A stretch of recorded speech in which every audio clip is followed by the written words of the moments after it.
네, 오늘 날씨도 굿고 또 연말이라 굉장히 바쁘실 텐데 많이 와주셔서 대단히 고맙습니다.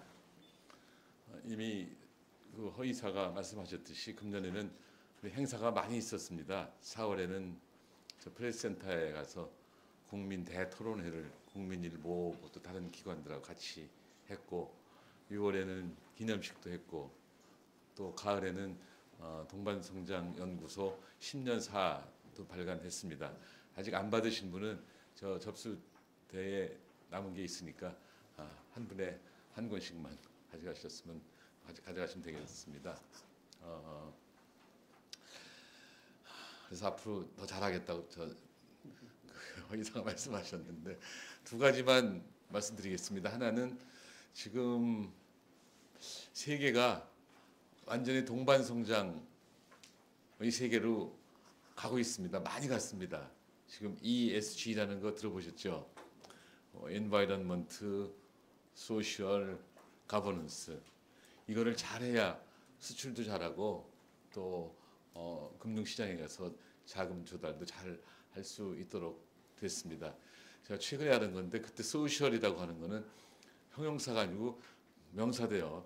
왜 environment하고 governance는 명사 쓰고 소셜은 형용사 썼나 하고 사전을 봤더니 소셜은 그야말로 하나의 공동체라는 뜻이라고 합니다. 그러니까 기후 변화에 잘 대응해야 되고 또 공동체에 대한 고려도 해야 되고 또 지배 구조, 의사 결정 구조 이런 것들도 하나의 노음에 맞아야지 그 실물 기업도 좋은 평가를 받을 수 있고 또 사실 그 금융시장도 마찬가지라고 생각이 듭니다. 근데 이런 것들을 포함해서 지금 동반 성장에 관련해서 그 이론적 기초, 철학적 기초 이런 것들을 누가 물어보면 금방금방 대답하기가 힘든 면이 있어요. 그래서 한두 달 전에 동반성장연구회를 동반성장연구소 외곽 조직으로 만들었습니다. 지금 학자들 한 10명 정도가 모여서 아주 열심히 하고 있습니다. 내년에는 그 동반성장연구회에서 연구된 거를 또 발표하는 일도 많이 있을 거라고 생각합니다. 많이 기대해 주시기 바랍니다. 두 번째는 여기 오신 분들 굉장히 훌륭하신 분들만 오시는데 조금 젊은이들이 부족한 것 같아요. 그래서 세대 교체를 하는 게 아니라 세대 연장을 위해서 젊은이들을 좀 앞으로 모시려고 생각하고 있습니다. 그 일환으로 지금 청년 사업가인 이다연 씨라고 있습니다. 이다연 씨 오셨어요? 저기 지금 나이가 30밖에 안 됐어요. 그래서 친구나 후배들 많이 모시오라고 부탁도 했고 그냥 부탁만 하면 잘 열심히 안 할 것 같아서 이사로 모셨습니다. 우리 이사가 한 몇 분인가? 6, 7분 되나요? 그렇게 되는데 오늘 젊은이이신 이다연 씨를 모셨으니까 앞으로 이다연 씨가 우리 멤버들하고 소통도 잘하고 또 친구들도 많이 모시고 오고 좋은 아이디어도 내주시기 바랍니다.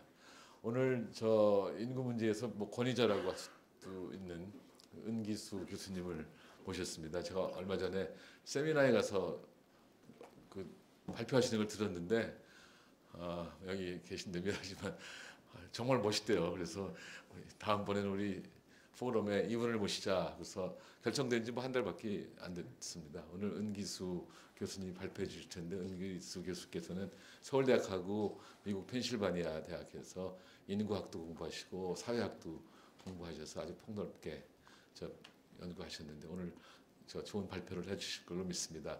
평소처럼 경청하시고 또 활발한 토론을 해주시면 고맙겠습니다. 고맙습니다. 마지막 시간에 한 가지만 안내 말씀드리겠습니다. 저희가 평상시에는 당연히 끝나면 저희들이 샌드위치를 나눠주는데요. 오늘은 저희가 연말이고 해서 뷔페를 준비했습니다. 그래서 당연히 끝나시면 저희가 뷔페 식사를 하시면서 담소도 나누고 하실 시간이 있으시니까요. 일정에 참고하셔서 준비하시면 되겠습니다. 네, 그럼 말씀 듣겠습니다. 은기수 교수님 앞으로 모시겠습니다. 네. 한 박수 보내주시기 바랍니다. 감사합니다.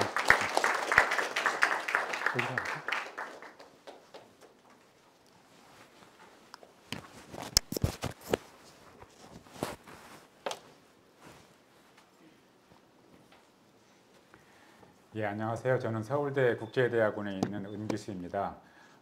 정운찬 선생님과는 정운찬 선생님께서 총장으로 재직하고 계실 때 제가 그 전에 한국정신문화연구원, 지금은 한국학중앙연구원이라는 데서 서울대로 옮겼습니다. 그래서 그때 멀리에서 그 소개해 주시는 정운찬 선생님 그때 뵙고 또 오랜만에 이렇게 뵙고 또 초청해 주셔서 오늘 여러분과 만나 뵙게 돼서 반갑습니다. 오늘 제가 말씀드릴 주제는 우리 모두가 다 잘 알고 있고 또 잘 인식하고 있는 우리 한국 사회가 직면하고 있는 큰 문제입니다. 지금 세계적으로 가장 낮은 출산력 수준을 기록하고 있고 그와 함께 고령화의 그 비율과 속도는 마찬가지로 세계에서도 가장 높고 빠른 속도로 변하고 있기 때문에 이거 자체가 우리 한국 사회가 과연 앞으로 지속 가능할 수 있는가 그런 심각한 문제를 던지고 있고 여기에 잘 대응하지 못하면 누군가는 앞으로 한국 사회가 뭐 세계 4위의 뭐 경제 대국이 될 것이다라고 말하는 것도 들었는데 그러기에는 너무 어려운 현실이 되지 않을까 싶어서 제가 오늘은 다 아시는 말씀이지만 저는 또 제 전공이 사회학이기 때문에 사회학자로서 어떻게 바라보고 있는지 한번 여러분과 같이 공유해 볼 수 있는 시간을 갖도록 하겠습니다. 오늘은 제가 뭐 여러분들이 잘 아는 그런 통계라든지 이런 것들은 대부분 생략하고 여러분들이 잘 아시는 그런 논의를 중심으로 하고자 합니다. 이제 우리는 절대 인구도 감소하는 그런 시기로 접어들었고요. 그리고 소위 합계 출산율이라고 하는 것이 중국도 어마어마한 속도로 그 감소하고 있는데 한국은 더군다나 세계에서 가장 낮은 속도로 변하고 있어서 이제 출생아 수가 한 해 기껏해야 20만 명대 기록하고 있고 그래서 출생과 사망으로 이어지는 자연 증가는 이제 드디어 마이너스 상태로 접어들었습니다. 오늘 제가 말씀드릴 내용은 여러분께서도 혹시 들어서 아실지 모르겠지만 그 인구학에서 인구 변천 이론이라는 것이 있습니다. 이 인구 변천 이론에 따라서 정말 현상이 그렇게 되고 있는지 한번 살펴보면서 이야기를 드리고 싶습니다.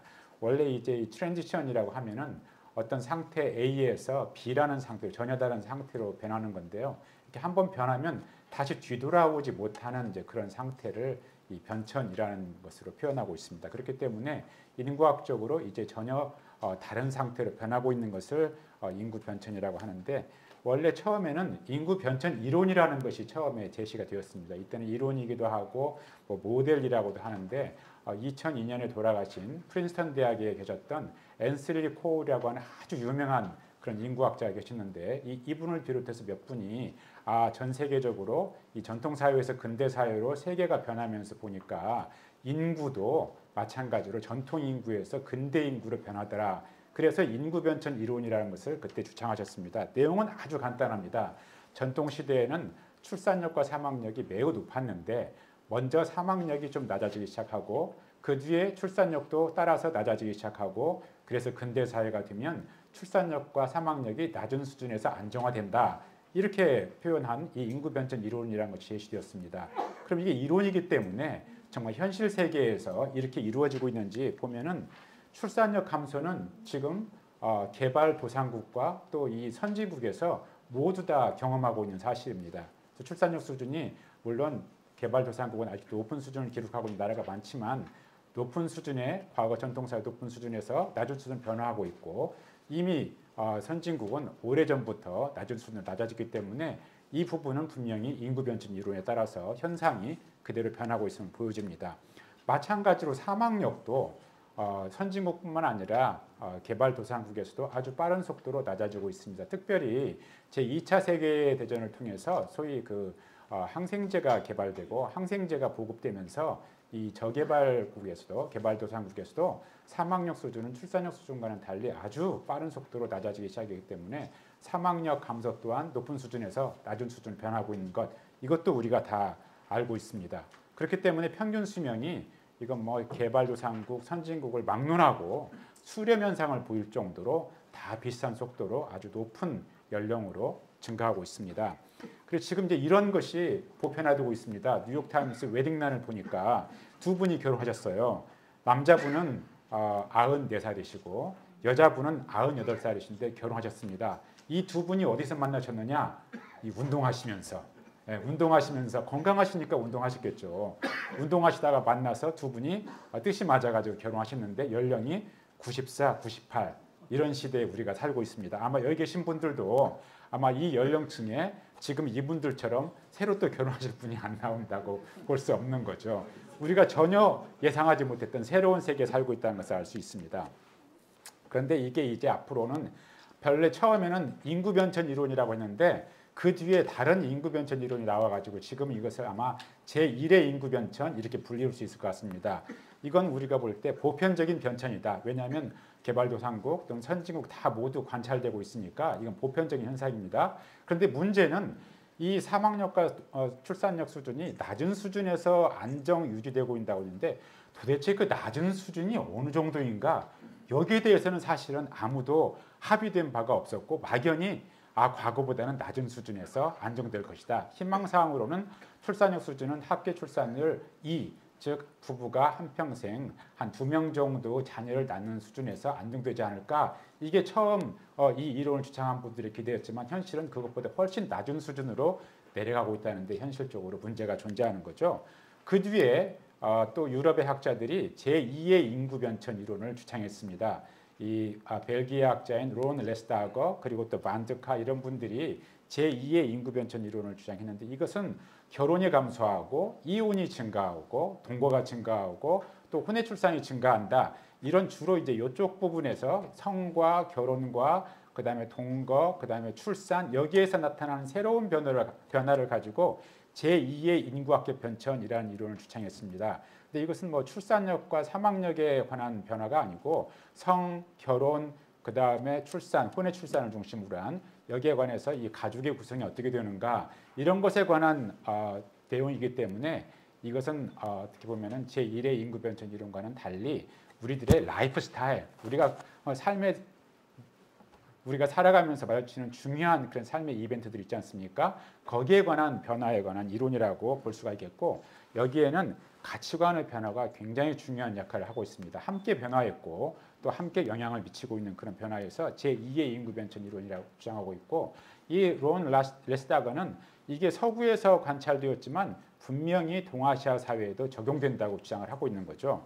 그래서 그걸 지금 한번 맞는지 보는데 예를 들면은 결혼은 정말 감소하고 있습니다. 즉 결혼하지 않고 사는 사람들도 많고요. 동거하는 비율이 굉장히 늘어났죠. 그러니까 이 부분은 맞는 것 같습니다.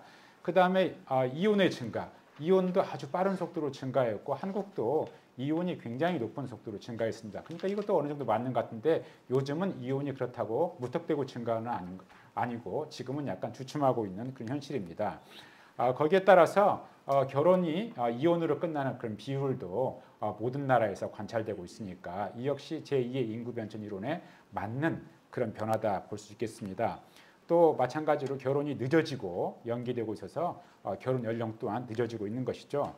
반면에 또 한편 중요한 변화는 소위 혼외 출산입니다. 과거에는 결혼한 사람들 사이에서 애가 태어나는 것이 그게 정당한 것이었고 소위 그 레지티밋 버스라고 해서 적정하게 태어난 사회 구성원이었는데 지금은 결혼하지 않은 부부들, 결혼하지 않은 사람들 사이에서도 많은 출생이 이루어지고 있기 때문에 이런 현상이 지금은 거의 보편적인 현상이 아니냐 이렇게 보일 정도로 광범위하게 관찰되고 있습니다.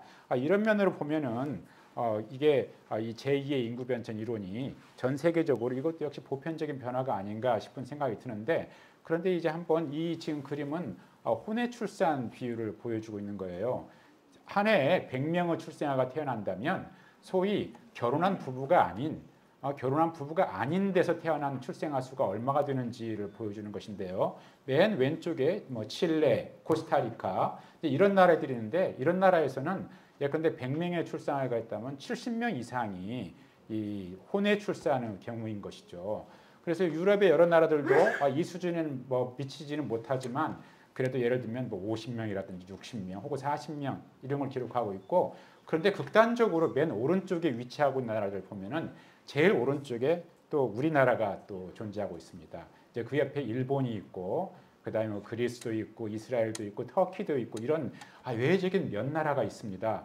그래서 제가 이런 변화가 있으니까 그냥 제가 50명, 100명 중에서 50명을 그냥 임의적으로 한번 선을 그어봤더니 벌써 많은 나라들이 50명 이상이 혼외 출산이고 또 50명 가까이 이루고 있는 나라들이 있습니다. 그 반면에 한국, 일본, 뭐 그리스, 터키 이런 나라들은 너무 극단적으로 또 적은 수준에 머물러 있는 것이죠. 그런데 이게 이제 2018년인데 그러면 전 세계가 오래전부터 이렇게 됐느냐 하면 그것이 아니었어요. 옛날에는 과거에 이런 사회들도 혼외 출산 비율이 그렇게 높지는 않았던 것이죠. 그런데 시간이 흐르면서 뭐 가치관의 변화도 있었고 그다음에 그에 따라서 뭐 결혼과 출산에 관한 행위의 변화도 있어서 점차 혼외 출산 비율이 증가한 것이죠. 그런데 특히 남미에서는요, 칠레라든지 이 멕시코라든지 이런 남미에서는 상당히 오래전부터 혼외 출산 비율이 높았어요. 카톨릭 국가들인데도 불구하고 이런 나라에서는 혼외 출산 비율이 높았고 어쨌거나 전 세계적으로 혼외 출산이 옛날부터 높았던 것은 아니고 낮은 수준이었다가 시간이 지나면서 빠른 속도로 증가한 나라도 있고 아주 더디게 증가한 나라도 있고 거의 변화가 없는 나라도 있고 여기에서는 세계 각국이 다양한 모습을 보이는 것이죠. 그런데 여기를 또 함께 보면은요, 이 표는 출산력의 수준과 함께 연계해서 보여주는 거예요. 맨 오른쪽에 있는 것이 한국입니다. 한국은 전 세계적으로 출산력 수준은 가장 높은 수준에서 가장 낮은 수준으로 극단적으로 변화했는데 혼외 출산율은 극단적으로 변화하지 않고 있는 거예요. 그러니까 한국 사회는 굉장히 극단적이죠. 애를 조금 낳자 그랬더니 아주 높은 수준의 출산력 수준에서 아주 낮은 수준의 출산력 수준으로 극단적으로 변했는데 반면에 혼외 출산 비율은 또 극단적으로 전혀 변화하지 않고 있는 그런 모습을 보여주고 있는 것이죠. 그러니까 혼외 출산이 전 세계적으로 광범위하게 관찰될 것이다라고 이 제2의 인구 변천 이론 주창자들은 말을 했는데 이 표를 보면 이것은 전 세계적으로 관찰되는 보편적인 변화는 아니다라는 생각이 드는 거예요. 특히 아시아, 동아시아 사회에서들은 이 혼외 출산 비율이 여전히 낮고 또 동거도 공식 통계로 잡히지 않을 정도로 공식적으로 잘 잡히지 않는 그런 모습이기 때문에 이 혼외 출산을 중심으로 해서 동거 이 중심으로 해서는 제2의 인구학적 변천 이론은 그렇게 보편적인 이론은 아닌 것 같다는 생각이 듭니다. 여기에 제가 하나 이 그림을 소개해드리는 것은 얼마 전에 돌아가신 미시건 대학교의 이 로널드 잉글하트라고 하는 정치학자이면서 이 근대화론자가 계십니다. 이분이 1980년대부터 세계 가치관 조사라는 것을 전 세계적으로 실시하면서 그 자료를 분석하면서 도대체 어떻게 근대화가 진행되는가에 관한 연구를 했는데 이분은 문화 변동이 근대화의 핵심 그런 내용이다라고 주장을 하고 그래서 이제 그 자료를 분석해 가지고 가치관의 변화가 어떻게 이루어지고 있는가를 이 그림을 그려 보니까 희한하게도 이 같은 어떤 특성을 같이 하고 있는 국가들이 가깝게 모여 있고 그래서 이렇게 좀 뭐 이게 좀 약간 좀 자의적인 측면은 있지만 이렇게 묶여질 수 있다는 거예요. 그래서 묶여지는 나라를 보니까 예를 들면 유럽이라 할지라도 영어를 사용하면서 프로테스탄트 국가들이 좀 가까이 뭉쳐 있고 그 다음에 유럽이지만 카톨릭 국가들이 가까이 묶여 있고 이런 식으로 묶여 있는 현상이 발견되는데 한국도 대만, 뭐 일본, 중국 이런 데와 비슷하게 묶여 있고 그래서 이분은 여기를 여기는 그 옛날 그 유교주의권 사회가 아닌가 이렇게 붙였습니다. 근데 저는 과연 이 사회들이 유교주의권이라고 불릴 수 있는지 잘 모르겠지만 어쨌거나 잉글하트가 그 세계 가치관 조사 결과를 가지고서 이 소위 문화 지도를 그렸는데 이 동아시아 사회가 역시 마찬가지로 비슷한 꾼에 모여 있다는 현상을 이분도 발견을 한 것입니다. 지금 제가 보여드리는 것은 그 세계 경제 포럼에서 이 글로벌 젠더 갭 인덱스를 발표했는데 이걸 보면 제일 높은 그런 평등한 갭이 제일 적은 사회가 이 아이슬란드로 나오고 있어요. 여기에 아주 놀랍게도 이 아프리카의 예컨대 루안다라든지 또 남미 니카라구아 또 아프리카의 나미비아 이런 나라가 상위권에 있어가지고 제가 깜짝 놀랐는데 어쨌거나 맨 밑에 쪽을 가보게 되면 또 한국이 보이고요. 한국보다 밑에 중국이 보이고 또 훨씬 더 밑에 또 일본이 보입니다. 역시 이것도 한국, 중국, 일본이 낮은 데에 또 뭉쳐있는 현상이라고 저는 생각이 듭니다. 마찬가지로 잉글하트의 문화지도처럼 이 글로벌 젠더 갭을 보더라도 이 동아시아권 사회가 또 이 낮은 순위에 가깝게 그 뭉쳐있는 것을 볼 수가 있습니다. 그러면 이 현상이 절대 우연이 아니다라고 저는 이제 생각을 하는 거죠. 다시 한번 말씀드리면 제2의 인구 변천은 이것은 보편적인 변천은 아니고 특히 동아시아 사회에서는 혼외 출산, 동거 이런 면에서는 굉장히 보수적인 그런 태도를 취하고 있고 행위도 그에 맞춰 이루기 때문에 이건 어떻게 보면 동아시아 문화의 특성을 보여주는 그 이론이다라고 말씀드릴 수가 있겠습니다.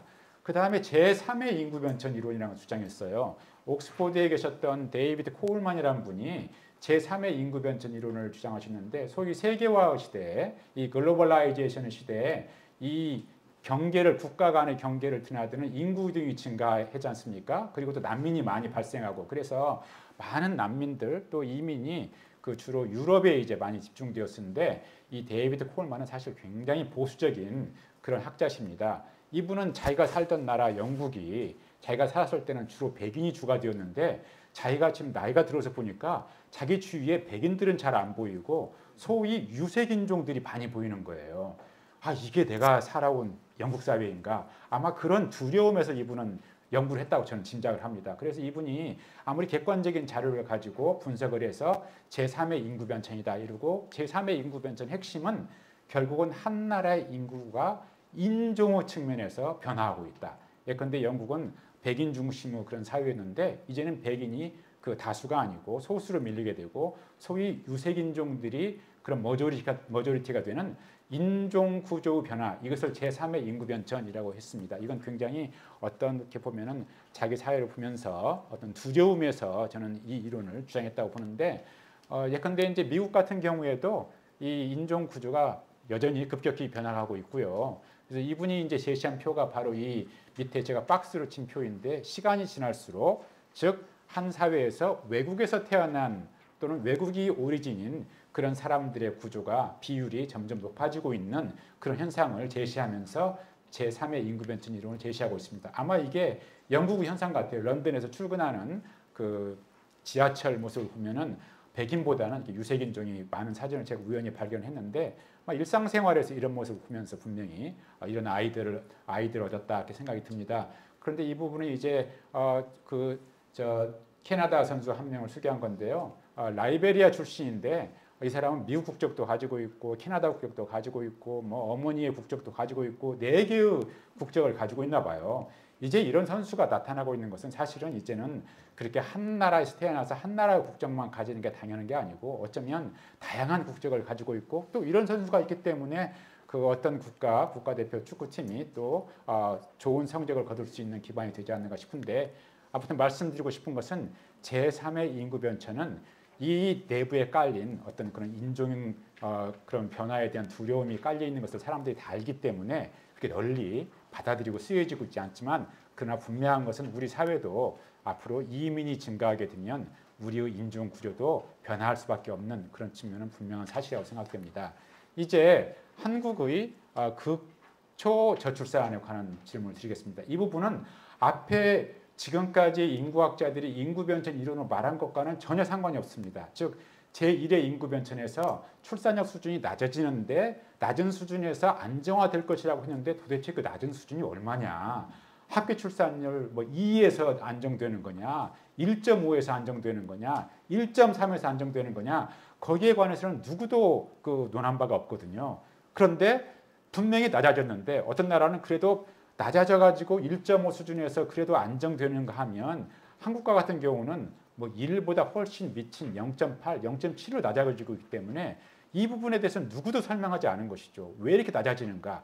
거기에 대해서는 아무도 대답하지 않았기 때문에 한국에 사는 한국 사회학자로서 이걸 어떻게 이해할 수 있습니까? 제 나름대로 한번 설명을 드리고자 하는 부분입니다. 이런 부분도 제가 시간이 없으니까 생략하고요. 이 부분을 한번 말씀드리고 싶어요. 전체적으로 보면은 어쨌거나 지금 20세, 39세층의 연령층은 크게 감소하고 있고, 그 다음에 출생아 중 4명이 지금 4명 중에 거의 3명이 이 30대 여성들이 그 출산하는 것입니다. 옛날에는 20대 여성들에서 주 나왔다면 지금은 이제 출생아가 다 이제 30대 여성들이 나오고 있는 것이죠. 이게 왜 문제가 되냐면, 저희들이 오래 살고 있잖아요. 지금은 이제 90세, 100세 사는 것이 많이 관찰되고 있기 때문에 소위 이 인생의 길이가 길어졌습니다. 인생의 길이가 길어졌기 때문에 과거 같으면 그래, 나 20대에 이제 결혼해야지, 그리고 출산도 해야지, 60세면 나 환갑이야, 이렇게 되지만 지금은 이제 60세가 아니라 90세, 100세까지 살게 되니까 오래 사는데 결혼도 좀 늦게 해도 너무 당연한 것이고, 오히려 20대 후반에 결혼했다고 왜 이렇게 일찍 결혼했어, 이런 시대도 있지 않습니까? 30대 결혼, 좋은 때 결혼했네, 이렇게 말씀하잖아요. 문제는 뭐냐면, 이 과학기술도 발달하고 이 인생의 이 길이도 길어졌는데 문제는 우리 몸의 이 생물학은 전혀 변하지 않는다는 거예요. 아무리 과학기술이 발달해도 여성들이 30대에 들어서서 1살, 2살 증가할 때마다 임신할 수 있는 능력은 과거 전통사회나 지금 초근대 사회나 똑같아요. 임신할 수 있는 능력은 작작 줄어드는 거예요. 그러니까 이 길어진 라이프 스팬에 따라서는 결혼도 좀 늦게 해도 좋고 아이를 좀 늦게 해도 좋고 이건 당연한 건데 문제는 그게 가능하게 우리의 몸도 바뀌어야 되는데 우리 몸의 이 생물학적인 능력은 변하지 않는다는 거예요. 거기에 따라서 결혼 좀 늦게 해야지 이렇게 생각하는데 우리가 만약에 출산을 생각한다면 그걸 받아들인다면 여성들이 예컨대 30대 후반에 결혼하는 것이 당연하다. 그런데 30대 후반이 되면 이제 출산을 하고 싶어도 출산이 힘들어지는 그런 사회가 되고 있는 거죠. 불행하게도 우리의 인생은 길어지는데 여성들의 몸, 이 신체, 남성과 여성들의 이 신체의 생물학적인 능력은 변화하지 않은데 큰 문제가 있는 것입니다. 그래서 이걸 어떻게 설명할 수 있을 것인지 우선 출산에 영향을 미치는 여러 요인들을 한번 생각을 해보면요. 출산에 영향을 미치는 요인은 딱 2가지가 있어요. 최근에는 피임하느냐 안 하느냐, 결혼한 사람들이 피임하느냐 안 하느냐, 거기에 따라서 임신이 되느냐 안 되느냐 결정되는 것이죠. 그리고 우리 한국 사회 같은 경우는 결혼을 하느냐 안 하느냐에 따라서 출산이 이루어지니까 결혼이 이루어지느냐 안 이루어지느냐 이게 가장 직접적인 2가지 요인입니다. 그런데 피임을 할까 말까 결혼한 부부들이, 그 다음에 결혼 안 한 사람들이 결혼할까 말까에 영향을 미치는 가장 가까운 요인들은 제가 볼 때는 크게 5가지 요인이 있습니다. 첫 번째는 노동시장입니다. 즉 그래도 취직해서 안정된 직장이 있어야 결혼하고 또 애도 낳을 수 있지. 이게 지금 우리가 다 당연히 생각하는 거잖아요. 그런데 지금 취직 쉽지 않죠. 또 취직을 하더라도 안정된 직장 바로 잡기 힘들죠. 소위 정규직도 있고 비정규직도 있고 그렇죠. 비정규직으로 얼마를 할지 모르죠. 그 다음에 또 여기에 그 젠더가 큰 역할을 합니다. 한국 사회에서 노동시장에서 이 젠더 페이 갭, 남성과 여성의 임금 격차가 가장 큰 사회가 또 OECD 국가 중에 없잖아요. 여기에 바로 이 젠더 문제가 있죠. 그 다음에 또 일하다가도 여성들이 결혼하고 출산하고 양육할 때쯤 되면은 그 나머지 것들을 다 함께 할 수가 없어가지고 결국은 일을 그만두고 가정으로 돌아가면서 경력 단절을 겪지 않습니까? 이게 다 이게 노동시장에서 이루어지는 것인데 여기에 우리는 또 이 젠더 문제가 심각하게 여기에 들어 있습니다. 그 다음에 높은 교육비. 1950년대 신문을 보면 그때 중학교도 영문 중학교 입시 제도가 있었나 봐요. 그때 중학교 수석 합격자들이 신문 기사에 쫙 보도가 됩니다. 숭의여중 합격자 누구, 수석 합격자 누구. 그 다음에 그 아버지가 좀 사회에 좀 알려주신 분이면 괄호 열고 무슨 회사 사장 딱 이렇게 해서 보도가 됩니다. 즉 50년대에도 중학교 수석 합격자도 그것은 자기 가족의 일이었지 절대 개인 일이 아니었잖아요. 이것이 60년대, 70년대, 80년대, 90년대 지금까지도 안 변하고 있는 거죠. 지금은 더군다나 이 현재의 스테이터스를 유지하고 자녀에게도 물려주고 싶은 부모의 강한 열망이 작용하고 있기 때문에 교육의 현실은 오히려 그때보다 더 어마어마하게 어려워지고 있는 거죠. 거기에 따라서 한 명 낳아가지고 교육시키는데도 너무 많은 교육비가 들고요. 그 다음에 이제 돌봄 문제가 지금은 또 절실한 문제이지 않습니까? 특히 우리가 코로나 시기를 겪으면서 돌봄이 얼마나 중요한 건지, 가사 분담을 어떻게 할 것이고 육아를 어떻게 할 것이고 이게 전부 다 그 다음에 노인이 계시면 이 고령자를 또 어떻게 돌볼 것이고 이게 다 돌봄 문제인데 이게 지금 얼마나 심각한 문제를 우리가 알게 되었고, 그 다음에 주택 문제. 이 지금 우리 주택 문제 좀 하루아침에 해결될 그런 성질의 것이 아니고요. 그 다음에 일과 가정의 그 불균형. 지금 이제 주 52시간 노동 시간에서 이제 그것보다 훨씬 늘어질 그런 시대를 또 저희가 살게 됐는데요. 노동 시간이 길어지면 마찬가지로 일과 가정을 양립하는 것은 굉장히 어려워집니다. 저는 5가지 요소가 결국은 결혼한 부부가 피임을 할 것이냐 말 것이냐, 아니면 결혼하지 않은 청년들이 결혼을 할 것이냐 말 것이냐, 여기에 영향을 미친다고 봅니다. 근데 이런 현상들은 우리 사회의 특수한 모습이기도 하지만 전 세계 사회가 공통적으로 안고 있는, 즉 출산에 영향을 미치는 직접적인 공통적인 요소입니다.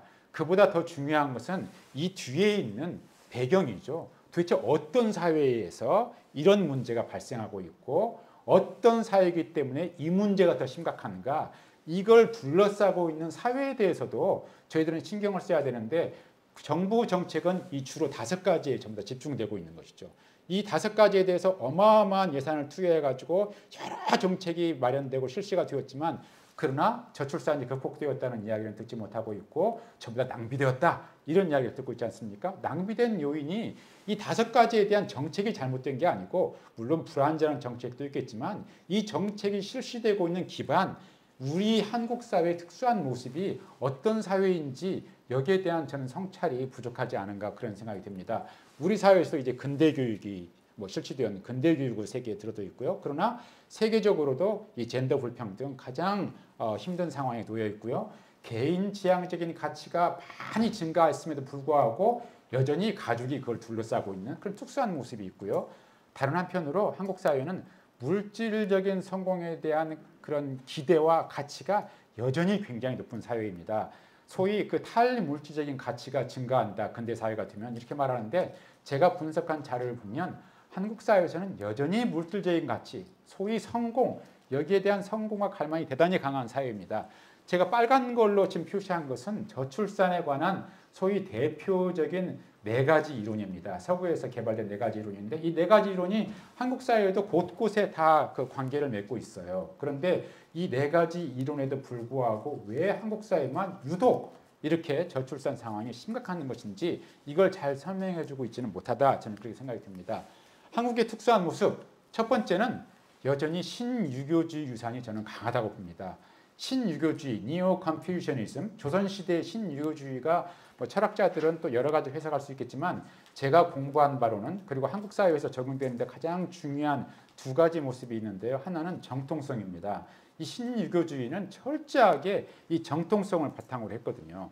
예를 들면 양자제도, 집안에 뻔히 둘째와 셋째아이 튼튼하게 자란 남자아이 아들이 있음에도 불구하고 소위 적장자라고 되었던 큰아들이 죽으면 다른 데서 양자 데려와가지고 가기를 이어야 됐거든요. 왜냐하면 이미 큰아들이 적장자, 리지드밋 엘디선으로 한번 사회에 다 인식되면 그 뒤에 둘째 아이, 셋째 아이 있어도 이 아이들은 절대로 그 가기를 이어갈 수 없었어요. 정통성이 바로 첫째 적장자에 있었기 때문에 그 적장자가 아이를 낳지 못하고 죽으면 양자를 들여와가지고 대를 이어가야 했던 이런 아주 어마무시한 이 정통성 사회에 살았던 것이 이 한국 사회입니다.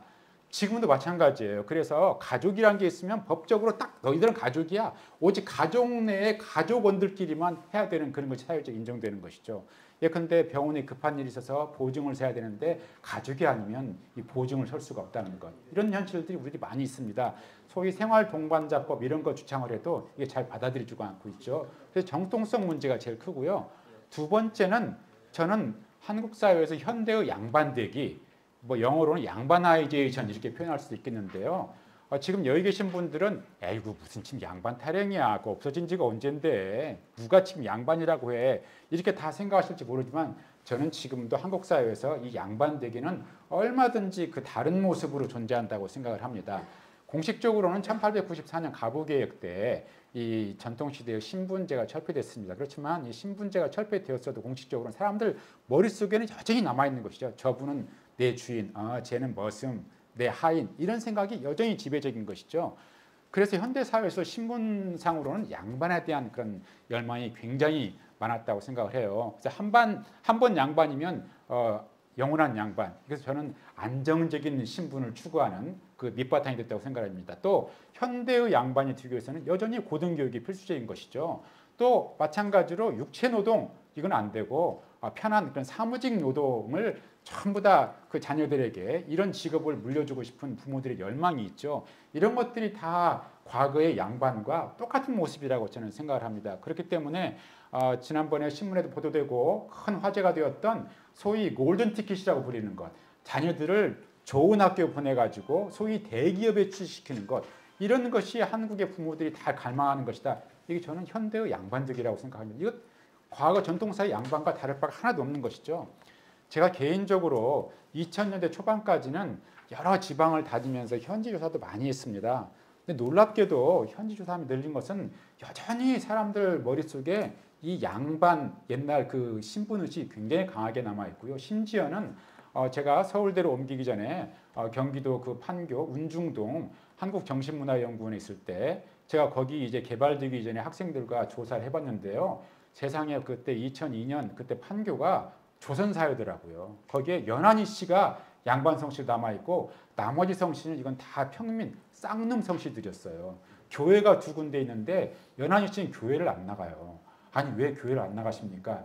교회 나가면 쌍놈들이 뭐 장로고 권사고 우리가 그 밑에 집사하고 무슨 어떻게 우리가 교회를 나가? 거기에 희한하게 동대표가 있는데 동대표는 또 연한희 씨만 되는 거예요. 제가 그 조사하고 깜짝 놀랐습니다. 서울 바로 민접해 있는 판교에서 2002년에 개발되기 이전에 판교는 알고 보니까 속살이 조선시대더라고요. 그런 데가 곳곳에 사실은 한국 사회에 다 존재하고 있던 것이죠. 지금은 많이 없을지 모르지만 지금도 존재하고 있고 사람들 뇌리 속에는 여전히 존재하고 있습니다. 그런데 이걸 그 잉글하트라는 분이 이걸 주장한 거예요. 자기도 근대화론자니까 이분은 근대화론자들에게 생각했습니다. 근대 사회가 되기 위해서는 소위 전통적인 요소를 다 버려야만 근대 사회가 될 수 있다고 생각을 한 거예요. 그런데 이분이 세계 가치관 조사를 계속 분석해서 보니까 자기의 그 가정의 오류가 있다. 그건 뭐냐면 근대 사회가 되면 소위 cultural tradition 그런 전통적인 요소가 다 사라질 거라고 봤는데 아무리 근대화된 서구 사회에서도 이 문화적인 전통은 끈질기게 형태를 달리하면서 지속되고 있더라. 그래서 자기가 이제 자기의 이론을 수정한 겁니다. 그래서 이 문화적인 전통이 지속되는 것 이게 근대 사회의 여전히 변치 않는 그런 모습이다라고 이분이 이제 자기 이론을 수정해 가지고 2000년대 초반에 이미 발표를 했습니다. 저는 이게 한국 사회에 딱 맞는 사례라고 적용합니다. 한국 사회만이 아니고 동아시아 사회에 딱 맞는 그런 이론이라고 생각합니다.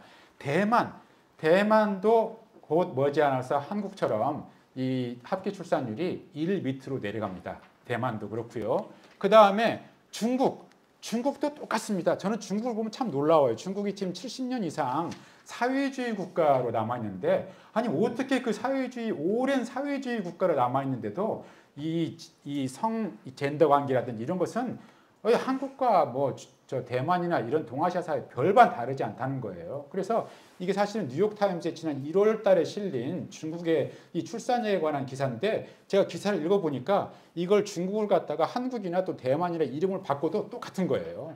그 모습이 여전히 관찰되는 그런 모습을 볼 수 있습니다. 그렇기 때문에 첫 번째 한국의 특수한 모습은 여전히 신유교주의가 한국 사회에서는 뿌리 박혀 있다. 저는 그렇게 생각되고요. 두 번째는 서울 및 수도권 집중입니다. 이건 너무나 잘 아는 거지만 사실은 이게 또 한국의 이 여러 문제를 해결하는데 어려운 그런 문제 중에 하나입니다.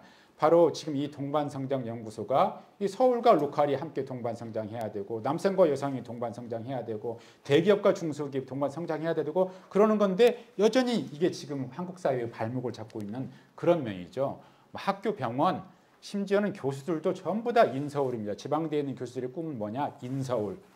병원도 인서울.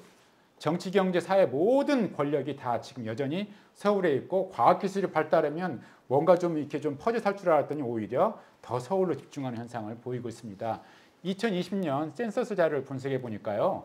20대와 30대 연령층의 전 인구의 20대, 30대 연령층의 거의 55%가 서울, 경기도에 살고 있습니다.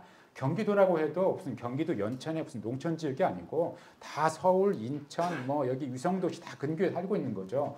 절반이 이 서울 이 가까운 데 모여 살고 있기 때문에 이 주택 문제, 그다음에 이 고용 문제 이런 것들이 심각하고 결국은 저출산이 안 일어날래야 안 일어날 수 없는 그런 구조적인 현상이 지금 여기에 등장하고 있는 것입니다. 세 번째는 가족이 너무 강합니다. 우리 사회에서. 가족은 다 아름답다고 생각합니다. 다 가족이 중요하죠. 그런데 가족이 중요하지만 가족이 미치는 영향력이 너무 크다는 데 있는 것이에요. 그래서 소위 너무 강한 가족, 이게 소위 경쟁 사회의 저는 그 뿌리라고 생각되는데요. 남유럽 국가에서 이태리, 그다음에 그리스, 스페인, 포르투갈 이 남유럽 국가에서 가족이 강하다고 합니다. 그런데 이 나라들에서 또 출산율 수준이 낮았거든요. 그래서 이태리 학자인 날라주아나라는 사람이 이 Paradox of the Strong Family and Low Fertility, 강한 가족과 저출산의 역설 이런 것을 남유럽 국가를 보고 그런 주장을 했어요. 그런데 이것이 한국 사회 똑같은 것이죠. 왜냐하면 한국도 가족은 매우 강하고 가족이 강하다 보니까 애를 낳을 수가 없는 거죠. 내가 이 애를 어떻게든지 키워가지고 내 신분도 물려주고 안정되게 만들어줘야 되는데 2명 되면 너무 힘들고 3명은 불가능하고 1명 이것도 힘들지 몰라. 그러니까 무자식 혹은 1명 이게 지금 너무 강한 가족의 그런 저출산의 역설 이것이 한국 사회도 적용되고 서울대 사회학과의 장경석 교수도 소위 압축적 근대 왜 한국 사회가 이 압축적 근대를 이루었느냐 소위 그 박정희 대통령 시절에 한국은 가족을 오히려 중시하면서 국가가 써야 될 예산 그런 것들을 다 가족한테 전가한 측면이 있어가지고 이게 가족을 너무 강하게 가족 중심으로 근대화를 추구한 데서 이 압축적 근대 현상이 나타났다. 마찬가지로 이게 적용될 수 있는 문제라고 생각합니다. 네 번째, 저는 이 문제 꼭 말씀드리고 싶어요. 한국 사회에 성평등 이거 아직도 멀고 먼 그런 길입니다.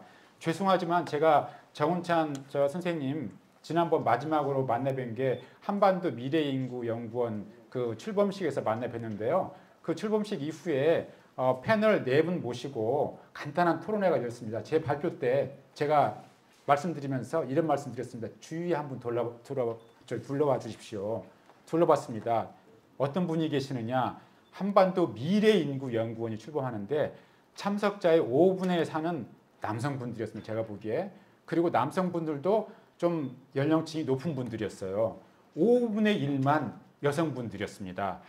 지금 저출산이 심각하다고 한반도 미래연구원이 출범하는데 그 자리에 오신 분들은 물론 거기에 회장님, 이사장님 또 거기에 연구소장님 다 관계되는 분들이 주로 오셨으니까 그러겠지만 그래도 그런 연구원이 출범하는데 너무 이 출산 인구 문제와는 어떻게 보면은 해결을 해야 되는 주체들은 적고 그걸 걱정하시는 분들만 많이 오셨다. 저는 그런 생각이 들었습니다.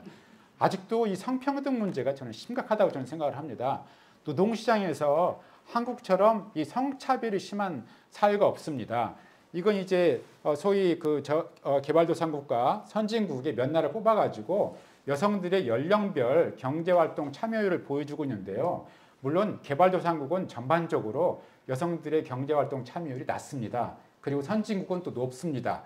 그런데 이 수준의 높고 낮고를 떠나가지고 연령별로 보면은 연령이 증가하면서 이 참여율이 높아지다가 연령이 이제 높아지고 더 증가하면 낮아지는 이런 형태를 보이는데 유독 이 한국과 일본만 소위 M자 곡선을 보이는 거예요.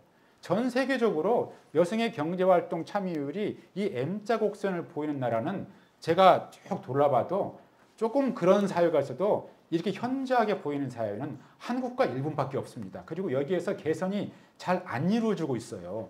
왜 이처럼 한국과 일본은 경제적으로는 굉장히 대국이 되었는데 여성들의 경제활동 참여율은 여전히 이렇게 M자 곡선을 이루는가. 즉 20대 후반 30대 여성들이 이처럼 경제활동에서 이탈해가지고 노동시장에서 이탈해서 즉 일하다가도 경력단절을 겪고 나중에 일터로 돌아가면 원래의 그런 지위를 회복하지 못하는 그런 상태에 이르는가.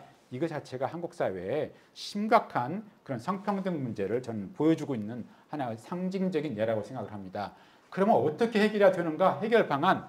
사실은 이 해결 방안은 아까도 말씀드렸지만 5가지의 요인은 정부도 굉장히 관심을 쏟고 정책을 만들고 실시하고 해결하려고 노력하는 측면이 있습니다. 그렇기 때문에 거기에 대해서는 제가 더 이상 말씀드리지는 않고 그 대신 아까도 말씀드렸지만 도대체 그런 정책이 실시되고 있는 한국 사회는 어떤 사회인가? 즉 한국 사회가 앞으로 더 살기 좋고 지속 가능한 사회가 돼야만 될 것 같은데 이 근대 사회로 진행할 때 우리의 그 인류의 그 위대한 사상가라고 불리우는 칼 막스, 막스 베버, 에밀 durkheim 이런 사람들이 사회가 이제 근본적으로 변하고 있구나.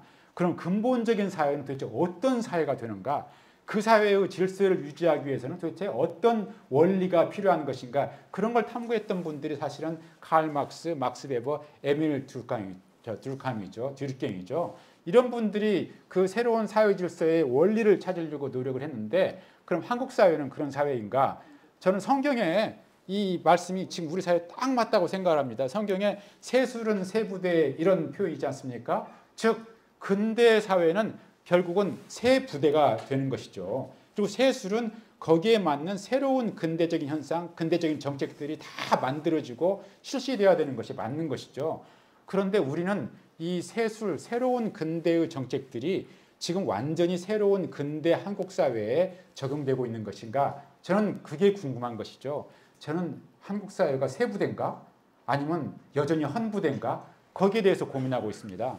다시 한번 말씀드리면 이게 아까도 말씀드렸던 저출산의 메커니즘인데 그 오른쪽에 있는 부분은 이건 우리가 다른 소위 근대 사회와 공유하고 있는 거예요. 근데 왼쪽 부분은 이건 다른 근대 사회와 공유하지 못하고 있는 한국 사회만의 어떤 전통성을 가장 강한 전통성을 가지고 있는 그런 헌부대에 해당하는 것이 아닌가 저는 그렇게 생각하는 것이죠. 서울 및 수도권 집중 당장 해결책 없다고 봅니다. 지역 균형 발전 정말 어려운 문제죠. 교육 우리 아까 김영식 교수님이 이 저출산의 가장 기본적인 문제의 핵심이 교육이라고 말씀하셨는데 교육 아무리 정부가 노력을 해도 해결하기 쉬울 것 같지 않습니다. 고용 이것도 노동시장 쉽게 해결되지 않죠. 주택, 주거 역시 어려운 문제입니다. 그 다음에 이제 과거의 양반 오늘날의 골든 티켓 이거 정부 정책으로 어떻게 좀 완화될 수 있을까? 개선될 수 있을까? 잘 모르겠습니다. 결국은 문제가 뭐인지는 알지만 여전히 하나하나가 다 해결하기 어렵다는 것을 누구나 다 절감하고 있는 그런 것이죠. 저는 거기에서 이 구체적인 해결 방안은 아니지만 저출산, 고령화, 지금 우리가 인구 위기를 겪고 있는 사회에서 우선 저희들이 시급히 필요한 것 몇 가지만 저는 제안을 해보려고 합니다. 첫 번째는 돌봄 경제라는 것을 저희들이 좀 받아들이고 했으면 좋겠습니다. 그 전까지는 뭐 케어, 돌봄 이거 하나만 있지만 이제는 케어에 경제를 붙여서 돌봄 경제 이런 시각에서 돌봄을 다뤄야만이 우리 사회가 이 초저출산력 고령화 문제를 해결하고 우리 이 사회 구성원들이 좀 더 안정적으로 살아갈 수 있다 저는 생각을 합니다. 이건 이제 저는 사실은 이런 곡선을 싫어해가지고 제가 그 사회대로 입학해가지고 1년 동안 여러 과목을 듣다가 경제학은 내 적성이 안 맞는다. 그래도 이 말로만 하고도 할 수 있는 사회학이 낫겠다. 그래서 저는 사회학으로 전공을 선택했는데요. 다시 또 이 그냥 경제학의 가장 기본적인 뭐 이 수요와 그다음에 이 공급의 이 곡선을 그냥 응용해서 한번 말씀드리고 싶습니다. 예를 들면은 이 수직 축은 자녀 돌봄, 노인 돌봄, 장애인 돌봄 이 돌봄의 종류들이 있죠. 돌봄의 종류들은 어떻게 보면 이렇게 수요라고 볼 수 있을 것이고 어떻게 보면 그래서 소비라고도 볼 수 있을 것 같아요. 반면에 이 세로축은 이것을 과연 무급으로 돌봄을 제공하느냐 아니면 유급으로 돌봄을 제공하느냐 이런 것이니까 공급이라고도 볼 수 있고 이것을 뭐 상품으로도 말한다면 생산이라고도 볼 수 있을 것 같아요. 그런데 이렇게 두 축으로 놓고 보면 이 안에 지금 돌봄을 둘러싼 여러 가지 사회적인 이슈가 다 여기에 드러나 있습니다. 결국은 만약에 무급 돌봄, 유급 돌봄이면 이것의 경제적인 가치가 얼마인가 돌봄의 가치를 생각해야 되는 거죠.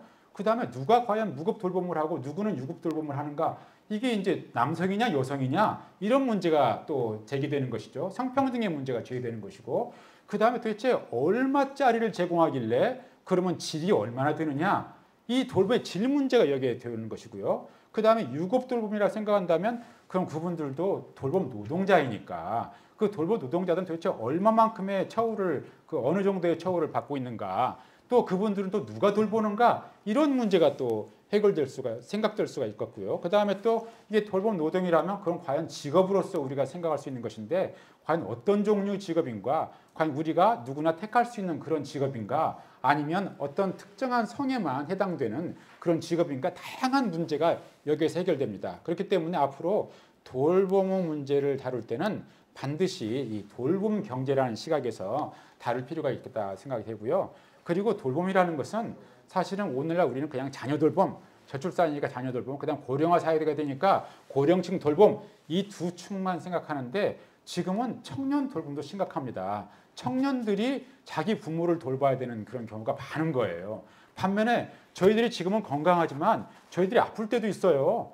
저희들이 아프면 누군가 또 저희들도 돌봄을 받아야 되고 또 저희들이 갑자기 아프면 저희 가족원 중에 누군가 다시 저희를 돌봐야 되는 상황이 생기는 거예요. 그렇기 때문에 사실은 돌봄은 어느 특정 시기만 해당되는 것이 아니고 태어나서부터 죽을 때까지 그 모든 시기에 사실은 다 돌봄이 필요하고, 한때는 내가 돌봄을 제공하기도 하지만 나는 또 돌봄을 또 받아야 되는 그런 경우가 있는 것이고, 특히 이제 고령층에 가게 되면 이건 이제 건강과 이 헬스와 연관해서 헬스 케어, 여기와 딱 연관돼서 우리가 생각해야 되는 그런 문제입니다. 그렇기 때문에 이제 돌봄은 이 고령층의 이 헬스 케어와 딱 연관해 가지고 함께 생각해야 되는, 그리고 이건 특정 시기만 해당되는 것이 아니라 우리 모든 인생의 시기에 어느 시기에나 다 해당되는 이런 개념으로 저희들이 생각을 전환할 필요가 있다.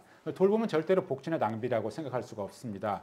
제가 또 한 가지 제안 드리는 것은, 이 정부 재정 정책을 펼칠 때, 전 경제학을 잘 모르지만 소위 거시경제 이 재정 정책을 펼칠 때 이 거시경제 모델링을 통해서 이 거시 재정 정책이 이루어지는데, 이 거시경제 모델링을 할 때 여러 가지 장치가 필요합니다. 그런데 거기에 돌봄 요소는 빠져 있어요. 소위 그 소셜 어카운팅 매트릭스라고 하는데 이 돌봄 섹터가 빠져 있고, 그러다 보니까 거시경제적인 모델링을 할 때도 이 돌봄 섹터가 전혀 들어가지가 않는 것이죠. 그런데 돌봄은 사실은 이 경제적인 효과가 굉장히 크기 때문에 앞으로 이 정부의 재정 정책에도 돌봄을 꼭 넣어서 남성과 여성 모두 일하는 주체로 인정하고 일과 가정 또 일과 삶이 양립될 수 있는, 그러기 위해서 국가와 기업의 역할이 굉장히 중요하다. 두 번째, 저는 그 현 정부는 이 뭐 성차별도 없고 그렇기 때문에 여성가족부 폐지한다 이렇게 생각하는데, 저는 한국 사회처럼 구조적인 성차별이 여전히 뿌리 깊은 사회가 없다고 생각합니다. 아까도 말씀드렸지만 뭐 글로벌 젠더갭 이런 데 보면 여전히 한국은 그 낮은 수준에 놓여 있는 거예요. 이번에 제가 있는 그 국제이주와 포용사회센터에서 2, 3주 전에 저희가 그 국제학술회의를 했는데, 일본에서 오신 분이 발표를 하는데 82년생 김지영, 이 일본판이 똑같은 게 있다는 거예요. 즉 일본 사회도 여전히 똑같이 82년생 김지영이 존재하고, 경력단절이 심각한 문제이고 성차별이 심각한 문제이고 성불평등이 심각한 사회라고 이분이 오셔가지고 소개를 하는 거예요. 그렇기 때문에 한국과 일본의 그 여성들의 경제활동 참여율이 여전히 M자 곡선인 것이 이분의 이 간단한 그림으로도 우리가 쉽게 연상할 수 있는 문제입니다. 그러면 이 젠더갭이 어디에서 가장 심각한가?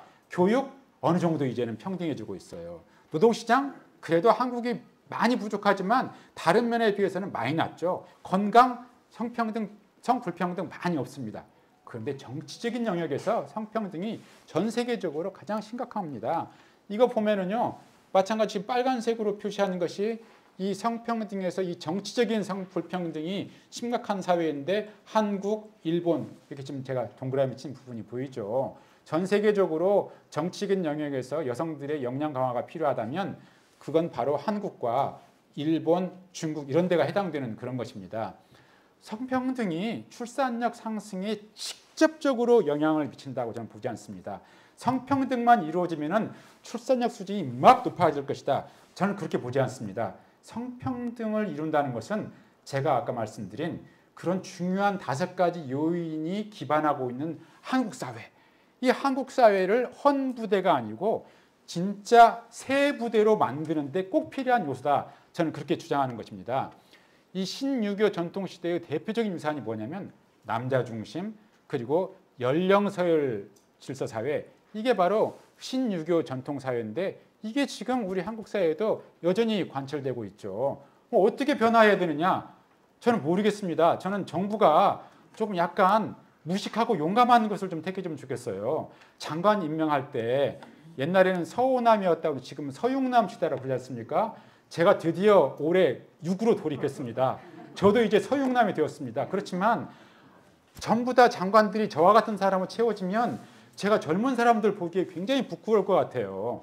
그래서 정부가 이제 정말 직진하는 그 정권이니까 모르겠다 싶을 정도로 여성들, 젊은 여성들, 남성들 대거 발탁해서 장관으로 발탁하고 중요한 그런 정부 직책을 맡기면 그래도 저는 한국 사회에 잘 굴러갈 것 같습니다.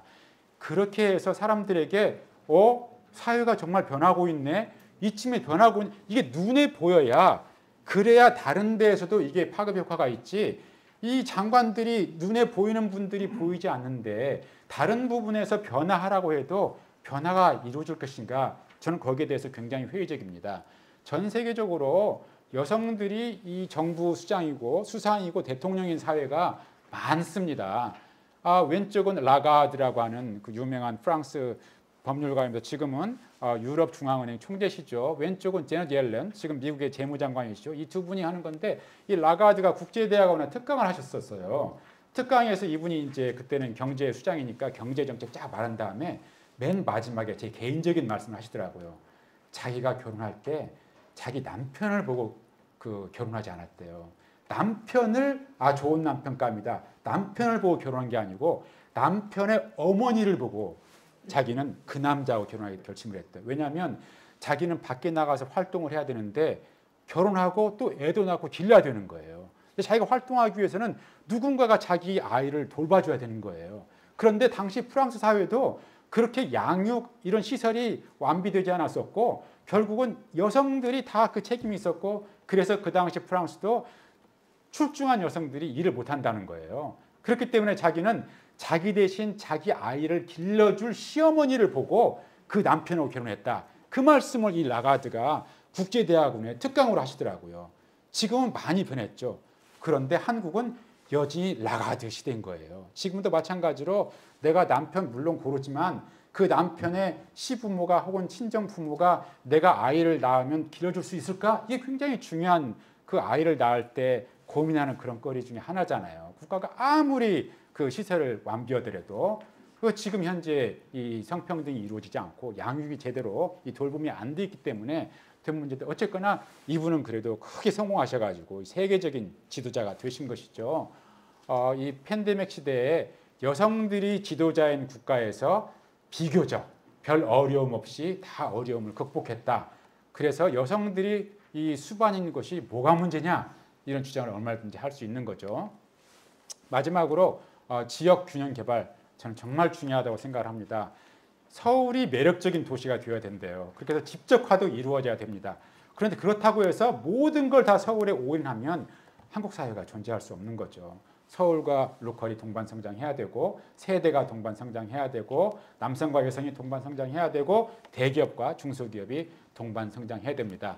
결론적으로 저는 저출산 고령화 극복하기 위해서는 헌부대에서 세부대로 진정한 근대 사회로 우리가 변화될 때 그때야 비로소 정부가 마련한 모든 정책들도 비로소 적용되고 효과가 있고 우리가 직면한 문제도 해결되면서 한국 사회가 지속 가능할 것이다. 그렇게 생각을 합니다.